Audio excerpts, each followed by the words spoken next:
안녕하세요. DB보다입니다. SQL 기초편 임시 테이블을 이용한 효율적인 테이블 관리 방법을 알아보겠습니다. 실무에서 사용하는 DB는 전체 테이블의 30에서 40% 정도가 자주 사용하고 60에서 70% 정도는 거의 사용을 안 하는 테이블이 많습니다. 이 중 50%는 딱 한 번 사용하고 사용을 안 하는 깡통 테이블입니다. 깡통 테이블의 문제점은 나중에 어느 소스에 들어가 있는지 알 수 없다 보니 삭제도 못한 상황이 자주 발생합니다. 불필요한 테이블은 불필요한 데이터를 만들고 스토리지에 비효율적인 데이터가 원본 데이터보다 더 많이 쌓이는 현상이 발생할 수 있어서 주의가 필요합니다.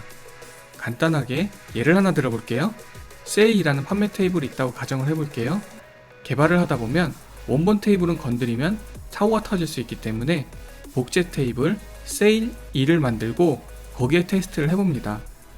개발이 완료되면 삭제를 해야 되는데 깜빡하죠. 그러다 시간이 지나면 A 개발자, B 개발자도 같은 방식으로 개발을 합니다. 그러다 보면 세일이라는 원본 테이블을 두고 복사본 8개를 만들어 각자 원하는 개발 테스트를 진행합니다. 매우 비효율적인 방식이므로 가능하면 이런 개발 방식은 지양해 주시는 것이 좋습니다. 습관이라는 게 무서운 게 한번 이렇게 개발을 하면 계속 이 방법으로 사용하려 하기 때문에 처음부터 사용 안 하시는 게 좋습니다. 이런 불필요한 테이블을 가장 쉽고 빠르게 해결할 수 있는 방법이 템프 테이블, 임시 테이블입니다. 오라클에서 사용하는 대표적인 임시 테이블은 GTT, 글로벌 템포러리 테이블이 있습니다. GTT의 가장 큰 장점은 테이블은 한 개지만 개발자마다 각자 데이터를 입력하면 상대방과 데이터를 공유하지 않고 내가 연결된 세션만 데이터를 처리할 수 있습니다. 한 개의 테이블에 n명의 개발자가 각각 서로 다른 데이터를 만들어서 처리하고 개발할 수 있습니다. GTT는 두 가지 방식이 있습니다.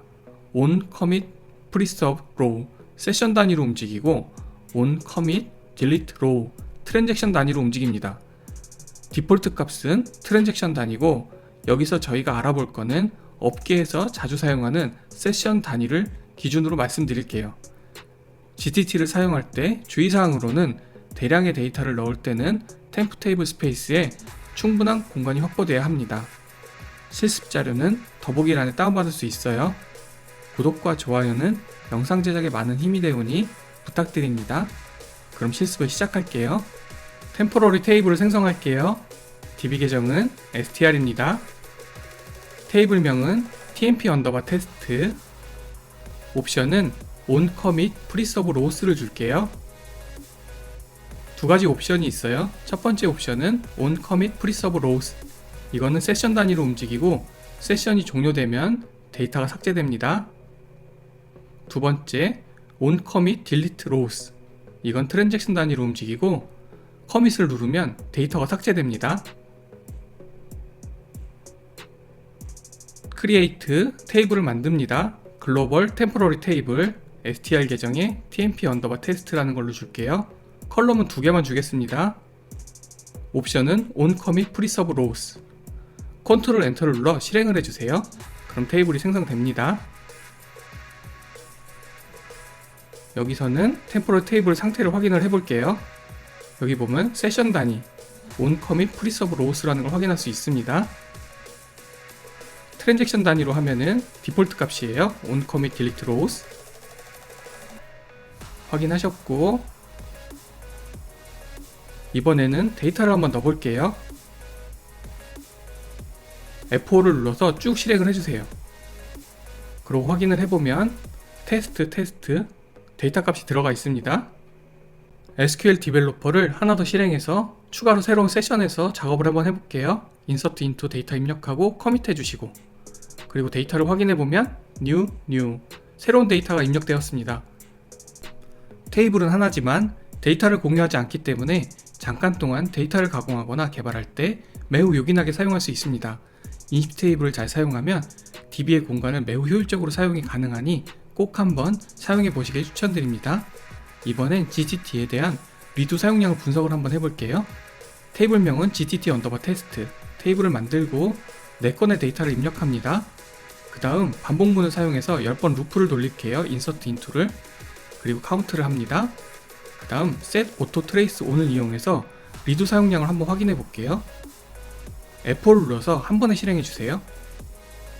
그러면 마지막에 사용된 SQL에 대한 리두 사이즈를 확인할 수 있습니다. 여기 확인하셨고, 요번엔 두 번째 일반 테이블에서는 리두 사용량이 얼마나 나오는지 확인을 한번 해볼게요. n_test란 테이블을 이용하는 거예요. 일반 노멀 테이블이고 4건을 데이터를 입력하고 똑같이 반복문을 사용해 insert into select로 10번 돕니다. 카운트를 해주고 요번에도 set auto trace on으로 확인을 해볼게요. F4를 눌러서 한 번에 실행해주세요. 그러면 리두 사이즈를 확인할 수 있습니다. 여기 있는 보이시는 거 두 가지 보면 차이가 나죠. 요거를 복사한 다음에 여기다 사용량 비교 테스트에다가 붙여 넣을게요. 이건 일반 테이블. 리두 사용량을 비교해보면 GTT가 대략 2배 정도 작게 사용하는 걸 알 수 있습니다. 어펜드 힌트를 주면 작게 사용이 가능하지만 언두 테이블 스페이스에 대한 사용량도 줄일 수 있기 때문에 매우 유용합니다. 대량의 데이터를 넣을 때는 꼭 템프 테이블 스페이스에 공간이 충분히 확보되어 있는지 확인하고 작업 진행해야 합니다. 사고 터지면 개발자도 힘들고 DBA도 힘들어질 수 있어요. 영상이 도움이 되셨기를 바라며 시청해주셔서 감사합니다. 뿅!